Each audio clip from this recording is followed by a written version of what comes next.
श्री चतुरदास जी अपने गुरुदेव की सेवा में रहते थे। बड़े अहोभाग्य है जिनको गुरुदेव के आज्ञा पालन करने का सौभाग्य मिलता है। उनके पुण्य की क्या महिमा, जिनको गुरुदेव आदेश करते आप ऐसा कीजिए, अहोभाग्य अहोभाग्य जिन्हें गुरुदेव की आज्ञा मिल गई। इन्हीं का नाम खोजी जी पड़ा, चतुरदास जी का नाम खोजी जी पड़ा।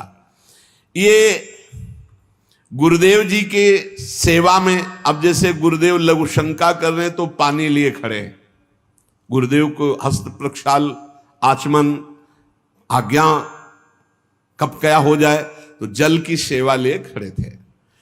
गुरुदेव जी लघु शंका में ही समीप बैठे। बड़ा भारी पीपल का वृक्ष दूर था तो वायु के द्वारा उसके फल और पत्ते बीज सब पड़े थे। लघु शंका किए, हंसने लगे और हंसते हंसते हाथ प्रक्षालन किया, आचमन किया तो इतनी जोर की मस्त मुस्कुराहट और हंसी थी। श्री चतुरदास जी ने, जिनको खोजी जी बाद में कहा गया, आचमन करा रहे तो कहा, गुरुदेव कोई मधुर प्रसंग प्रभु का याद आया या कोई घटना घटी? आप बहुत मुस्कुरा रहे हैं, बहुत हंस रहे हैं, इस समय बाह्य प्रसंग तो कोई ऐसा है नहीं। कहा, तू कैसा शिष्य है रे, सेवा में रहता हो, मेरी हंसी का कारण नहीं जान पाया? मैं क्यों हंसा इतना भी तुझे ज्ञान नहीं, और मेरी सेवा में रहता है? कैसा शिष्य है जो गुरु के मन की बात न जान पावे, गुरु के इशारे के, गुरु के मनोभाव को न जान पावे, वो शिष्य ही क्या? चलो सेवा छोड़ो, मैं क्यों हंसा इसकी खोज करके आओ। अब बताओ, गुरुजनों की प्रति सेवा कर बहुत कठिन है, बहुत कठिन है। यहां कहा कि छोड़ो सेवा, मैं क्यों हंसा ये बताओ, आके खोज करो। अब गुरु आज्ञा, तुम्हारी बुद्धि अब सेवा के अधिकारी नहीं, यदि तुम ये नहीं जान सकते मैं क्यों हंसा। हंसे गुरु जी और फंसे चेला जी। आप समझो, आप मतलब कितना कठिन विषय है गुरु सेवा, बहुत कठिन। यही तो अमोघस्य, जो जीत गया अमोघस्य। तुम्हारी बुद्धि विवेक रहित है। जब तक तुम हमारे हंसने का कारण ज्ञात करके ना हो तब तक तुम्हें हमारे पास कभी नहीं आना चाहिए। चलो जाओ यहां से, आश्रम से। हमारे मन की बात जब जान जाओगे कि मैं क्यों हंसा, उसका कारण सही बताओगे आकर के, और जो मैं मन में सोच रहा था तो फिर सेवा में रख लूंगा, तब मैं मानूंगा कि तुम मेरे सच्चे शिष्य हो और सेवक हो। साष्टांग दंडवत किया, जो आज्ञा गुरुदेव। अब चल दिए, जहां संत महात्मा मिलते तो विनम्रता पूर्वक दंडवत करते हो, कहते हमारे गुरुजी लघु शंका करते समय हंस दिए, क्या कारण था? तो सब कहते गीता की बात पूछो, भागवत की बात पूछो, वेदों के, तुम्हारे गुरुजी है तो लघु शंका में हंस दिए, अब हम इसका क्या मतलब बताए? तो और उपहास होता। भला कोई इस प्रश्न का क्या उत्तर दे? कोई सुलझे हुए महात्मा थे, उन्होंने कहा रामायण गीता भागवत का प्रश्न हो तो अभी मैं उत्तर दे दूं, लेकिन आपके गुरुजी लघु शंका करते हुए क्यों हंसे, इसका हमको ज्ञान कैसे होगा? हम कैसे उत्तर दे आपको? ये तो गुरुजी से ही पूछो जाके। बोले नहीं, गुरुजी ने कहा जब तक इसका उत्तर न मिल जाए हमारे सामने मत आना, मुख मत दिखाना। अरे संत जन बहुत पहले, और हर उनकी आज्ञा में बहुत बड़ा रहस्य होता था। अब ये रोज जलते कि गुरु सेवा से वंचित हो गया, गुरु सेवा छूट गई। साधक को इस बात की बहुत पीड़ा होनी चाहिए, जिसको गुरु सेवा, तो ये होना चाहिए कि कौन सा अपराध बन गया, दुर्भाग्य आ गया कि गुरु सेवा छूट गई। वो रात दिन जलते इसी प्रकार, और संतों से जा जाकर पूछते पर कोई समाधान नहीं मिला। अब उन्होंने विचार किया गुरु जी के सामने जाना नहीं, सेवा है नहीं, तो अब शरीर को रख के क्या करें, शरीर को नष्ट कर देते हैं। शरीर का परित्याग कर देने की ठानी। ये देखो, ये है गुरु भक्त का लक्षण कि अब शरीर रख के क्या करे, गुरुजी ने सेवा से निकाल दिया, उत्तर मिल नहीं पा रहा, तो शरीर किस काम का। अब वो एकांत में निर्जन वन में जाकर बैठ गए और नाम जप करने लगे और सोचा बस भूख प्यास से पीड़ित होकर यही शरीर छोड़ दूंगा, कुछ खाना नहीं, कुछ पीना नहीं, रात दिन भगवान नाम जप करना, शरीर छोड़ दूंगा।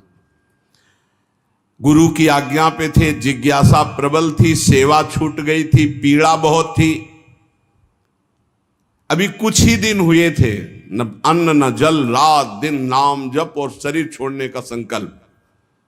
महामहिम श्री कबीरदास जी प्रकट हुए, होगा ए भाई आंख खोलो। आंख खोला तो देखा कबीरदास जी, साष्टांग दंडवत किया। हाँ, क्या प्रश्न है तुम्हारा, क्यों इतना कष्ट सह रहे हो? इसका मतलब समझ रहे हो? जब कोई सच्ची भावना से भगवान का भजन करता है तो भगवान अपने दिव्य पार्षदों को भेज देते हैं समस्या का समाधान। सुनो, जब तुम्हारे गुरुजी लघुशंका कर रहे थे तो उनकी लघुशंका की ढाल में एक पीपल का बीज बह रहा था।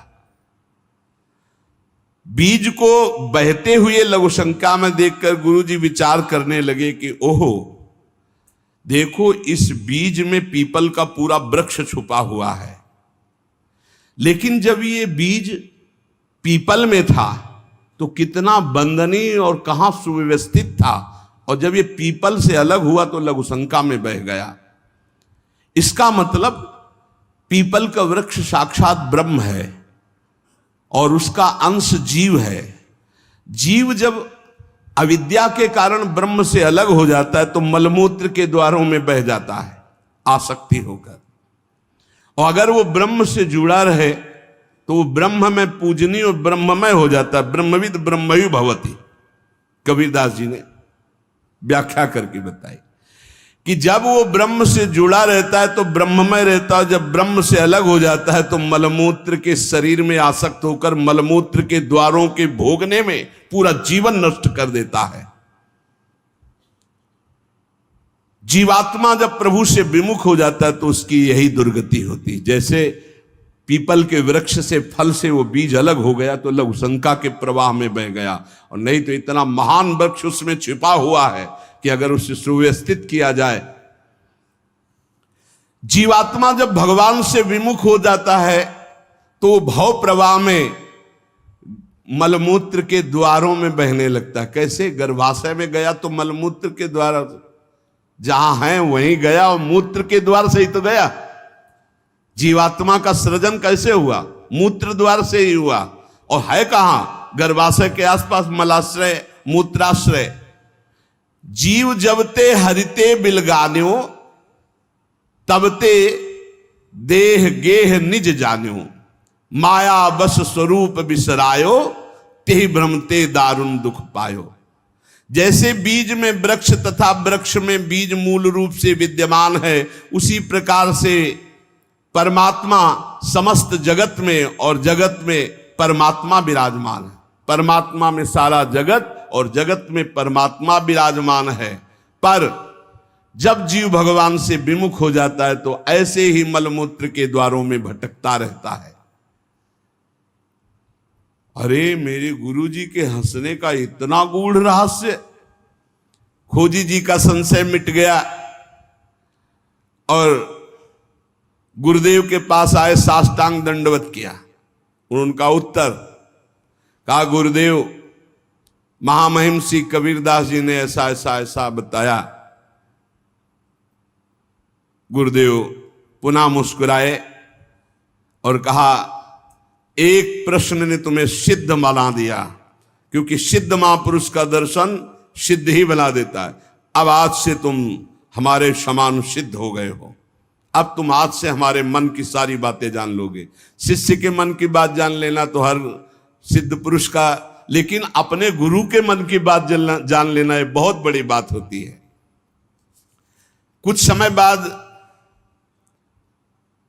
खोजीजू के गुरु हरि भावना प्रवीण महा, देह अंत समय बांधी घंटा सो प्रमानिए, पावे प्रभु जब तब बाजी उठे जानो यही, पाए पैन बाजी बड़ी चिंता मन आनिए, तन त्याग बेर नहीं हुती फेरी पाछे आए, वाही ठौर पौड़ी देखो आम पक्यो मानिए, तोरी ताके टूक किए छोटो एक जंतु मध्य गयो सो बिलाए, बाजी उठो जग जानिए।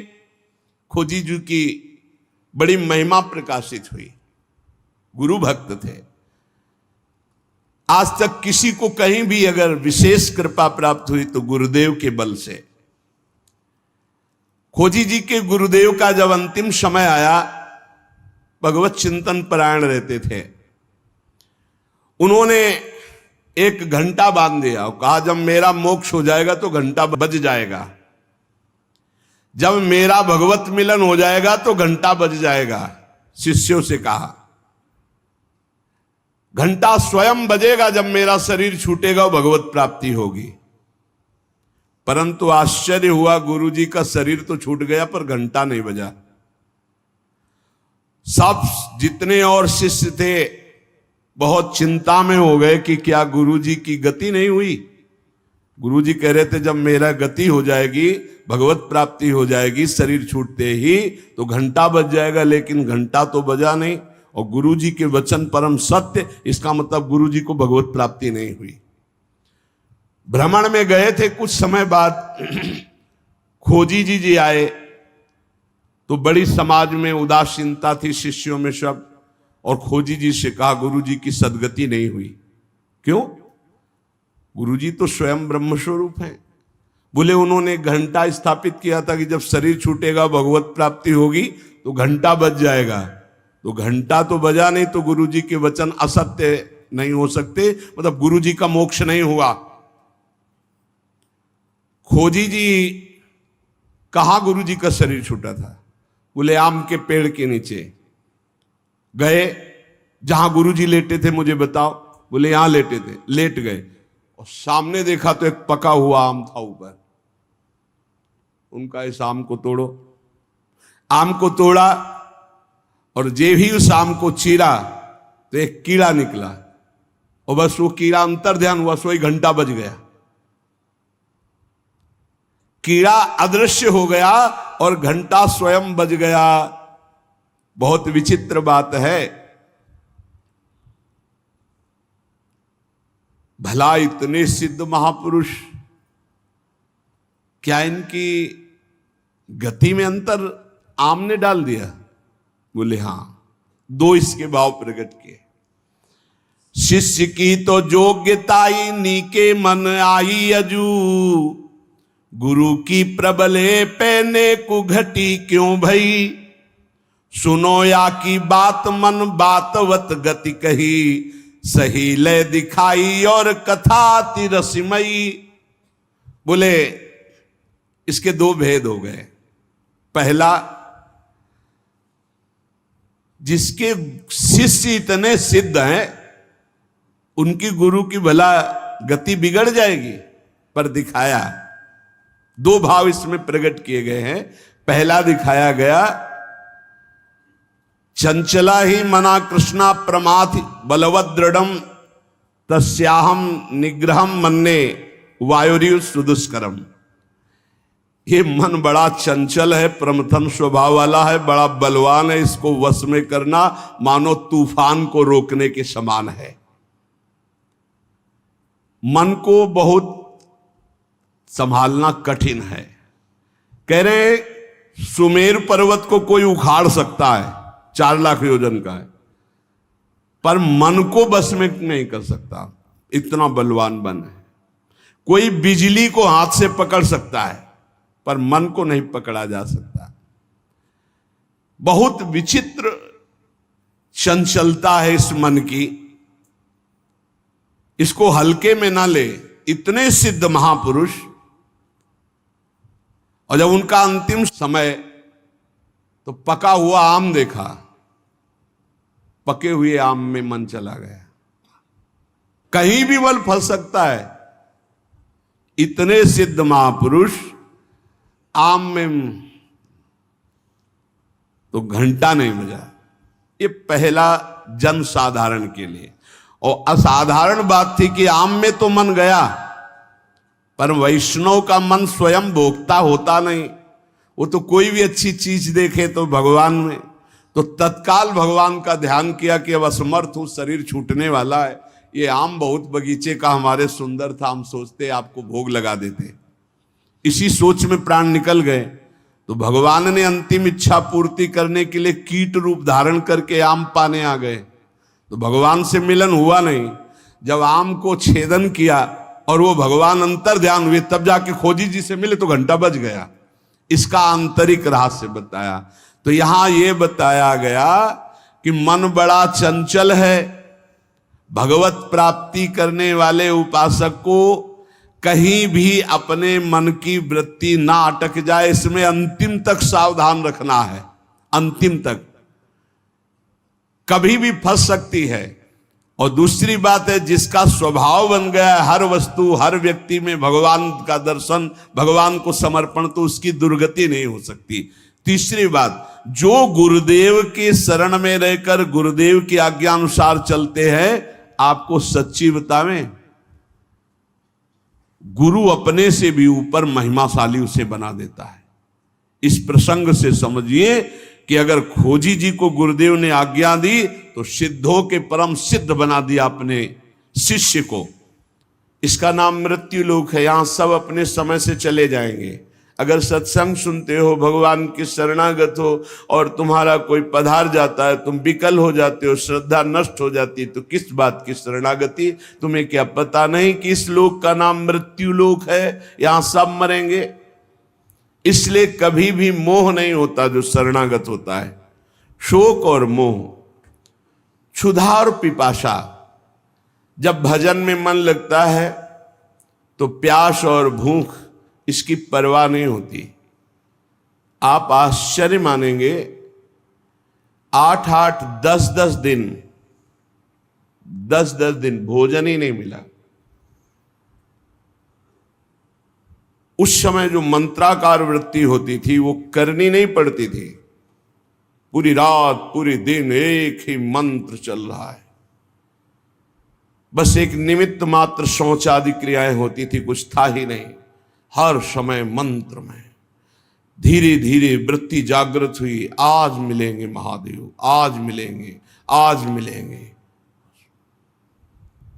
वहां भूख प्यास की परवाह थोड़ी होती। और क्या काशी में अन्न की कमी? अन्नपूर्णा का राज्य है।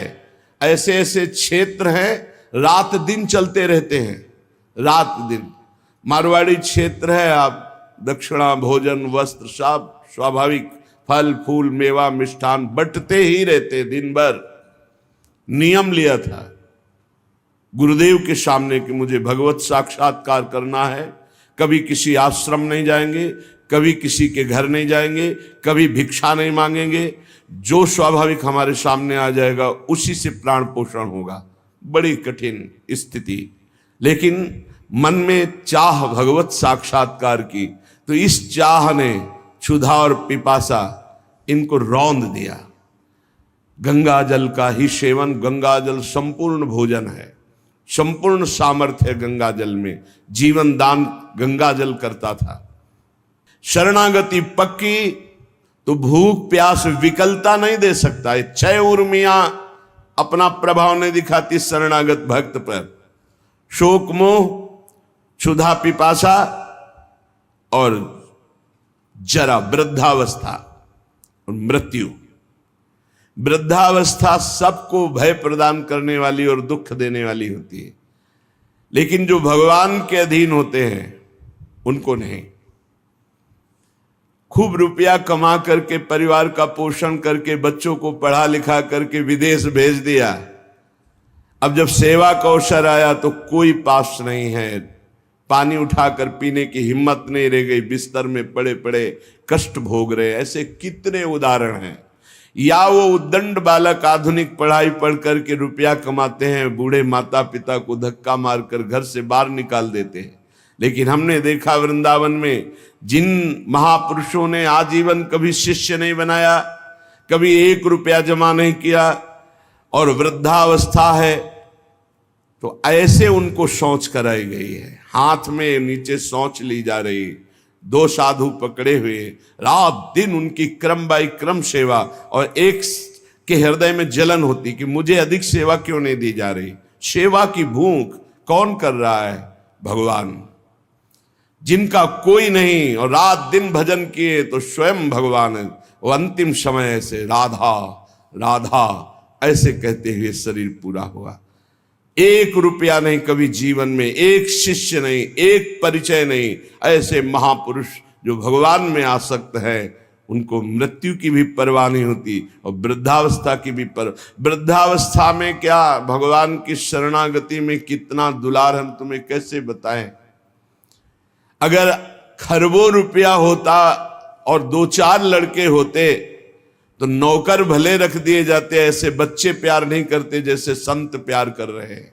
कैसे कैसे तुम्हें बताए, तभी दिखाई देता मेरा भगवान जो शास्त्र शीर्षा पुरखा सहस्राक्षा शास्त्रपात, हजारों हाथों से हजारों नेत्रों से अपने जन को कैसे दुलार करता है, तुम कैसे देख पाओगे। शरणागति में शोक मोह क्षुधा पिपासा जरा और मृत्यु, वृद्धावस्था और मरने का भी भय नहीं रहता। सच्ची मानिए, मरने का भय तब लगेगा जब आपको यहां प्यार है, प्रभु से प्यार नहीं। अगर प्रभु से थोड़ा भी परिचय हो गया तो मृत्यु का भय खत्म हो जाएगा। जाना है अपने प्यारी जू के पास, जाना जिनके लिए हम तड़प रहे हैं। प्रगट में कहीं ना कहीं अंतराय तो पड़ ही जाता है, बिना अंतराय के निरंतर अपनी स्वामिनी जू लालजू के पास रहने को मिलेगा। शरीर छूट जाए, शरीर छूटना एक महा महोत्सव होगा, कोई शोक का विषय थोड़ी होता है कि अरे गांव में तो मरने की बात कहते चुप रहो, अशुभ मत बोलो। नहीं, अशुभ ना बोले, ये अशुभ है, ये परम शुभ है। मृत्यु की याद करोगे तो भगवान की याद आ जाएगी, मृत्यु को सामने रखोगे तो संसार से वैराग्य हो जाएगा, तुम्हें अपना लक्ष्य दिखाए। यही शुभ है, यहीं से शुभ का जो सही माने में शुभ माना जाता है उसका प्रारंभ होता है। जिसको संसार से वैराग्य, भगवान से अनुराग, उसके लिए क्या मृत्यु, क्या मृत्यु। मृत्यु की भी मृत्यु हो गई, अब तो मृत्यु महोत्सव हो गया। स्वक्षाम मुक्त सडूर में भी रहो, जो इन 6 उर्मियों पर विजय प्राप्त कर लेता है तो प्रेमामृताब्धेर भृताम, वो प्रेमामृत समुद्र में अवगाहन करने लगता है। न भूख की चिंता, न प्यास की, न शोक, न मोह, न जरा, न मृत्यु, इनका कोई भय नहीं। रात दिन भजन में। अभी भजन का स्वाद नहीं मिला।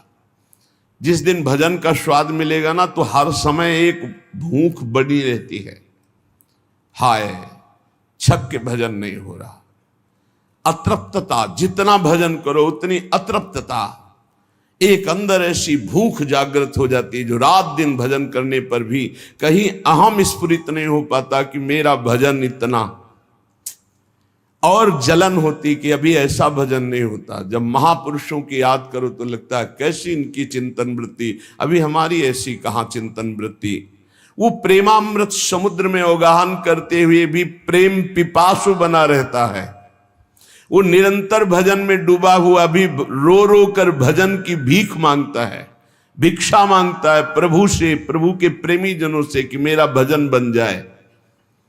पूज्य श्रीधर बाबा के सामने जब कोई वैष्णव हो जाता, चाहे छोटी अवस्था का या बड़ी अवस्था, तुरंत मस्तक वृंदावन की रज में पधराते, अर्थात मस्तक रखकर प्रणाम करते वयोवृद्ध महापुरुष, और बस यही कहते आप सब वैष्णव कृपा करो राधा रानी का थोड़ा भजन बन जाए। और रात दिन भजन में डूबे हुए, एक लंगोटी के सिवा कुछ नहीं पहनते, बाहर निकलते तो गमछा लगा लेते, एक लंगोटी बस, हर समय अपनी कुटिया में एक लंगोटी पहनते, हर समय माला चल रहा है, कथा हो रही है, कोई साधक भगवत चर्चा सुना रहा है, और वो जब बात करते तो इतनी ही बात करते कि कृपा करो आप वैष्णव राधा रानी का भजन बन जाए। कहां भजन की स्थिति, कितना भूख भजन की, रात दिन भजन करने पर भी भजन से अतृप्ति। प्रेमामृत में वो डूबा रहता है। नानाश्चर्य सरासरित गिरिलता गुलमद्रुमा महा, आश्चर्यमय सरोवर जिनमें प्रिया प्रीतम जल केली कर रहे, आश्चर्यमय परम पावन यमुना जी जिसमें सुंदर कमल खिले हुए हैं, प्रिया प्रीतम नौका विहार कर रहे, आश्चर्य में गिरिराज जी महाराज जिनकी तलहटी में युगल सरकार खेल रहे, आश्चर्य में लता गुल्म वृक्ष जिनके नीचे प्रिया प्रीतम रसकेली कर रहे, आश्चर्य में खगमृग पशु पंछी वृंदावन के जो प्रेम में डूबे हुए, ये सब उपासक अपने ध्यान में देखता है। कभी ध्यान में जल केली चल रही, कभी रास विलास चल रहा है, कभी वर्षा ऋतु, कभी झूलन लीला, विविध प्रकार के महासुख की वृत्ति उसके हृदय में, यही प्रेमामृत समुद्र में डूबना है। हतेस्मिन् हा वृंदावन नव निकुंजेश्वरी कृपाम विधेहि त्याक्रंदन व्यहरण मध्ये पिचमुहु त्रिकालम श्री वृंदा विपिन दिशि वृंदानि च नमस्कृतीनां सर्वांगै कुरु च पुरु तत्प्रेम वलितः। वो वृंदावन प्रेमामृत में डूबा हुआ उपासक पुकारता रहता है, हा वृंदावन, हा वृंदावनेश्वरी, हा नव निकुंजेश्वरी, मुझ हतभागी दासी पर कृपा कीजिए। बार बार वो ऐसा पुकारता रहता है। जिसकी शरणागति राधा माधव की पक्की, वो 6 उर्मियों पर विजय प्राप्त करने वाला प्रेमामृत समुद्र में डूबा हुआ, कभी परम पावन सरोवर मानसरोवर राधा कुंड आदि की दिव्य लीला, कभी परम पावन यमुना जी की जल क्रीड़ा नौका विहार, कभी परम पावन पुलिन पर रास केली, कभी गिरिराज जी की तलहटी, कभी लता गुल्म औषधि वृक्षों की शोभा, कभी खगमृग पशु पंछियों की शोभा। और ये सब देखकर पुकार उठता है, हा वृंदावनेश्वरी, हा वृंदावन, हा नव निकुंजेश्वरी, मुझ हतभागी दासी पर कृपा कीजिए। भाव बदल गया। बनिता पुरुष भाव मिट जाए, सेवय ललितादिक के भाई, जो पोशाक है वर्दी है मनुष्य शरीर की, इसका भाव चला जाए और भाव आ जाए गुरु प्रदत्त, मैं श्री जी की सहचरी हूं, सखी हूं, ऐसा ठसक आ जाए। इस भाव से बिल्कुल लोक व्यवहार का विस्मरण और उच्च क्रंदन करते हुए सीधाम वृंदावन की ओर मुख करके बार बार साष्टांग दंडवत कर रहा है। कहीं भी हो वहीं से वृंदावन की तरफ मुख करके बार बार साष्टांग दंडवत कर रहा है। और अहो क्रंदन उच्चैर्हृत सकल सर्वस्व इवशम लुठन भूमौ नेत्रा गलित जलधारा प्रतिपदम अजस्र श्री वृंदावन विरह दुख प्रसरतो भवेद यह कुत्रापि प्रथयति सैक क्षितियशः। ऐसा रो रहा है मानो सब कुछ लुट गया हो। कहां है भजन हमारा ऐसा? देखो ना, या तो खान पान विश्राम खेलना कूदना मनोरंजन सब अच्छा लगता है, और यहां जिसका भजन सही चल रहा है उसकी दशा क्या है? अहो क्रंदन उच्चैर हृत सकलम सर्वस्व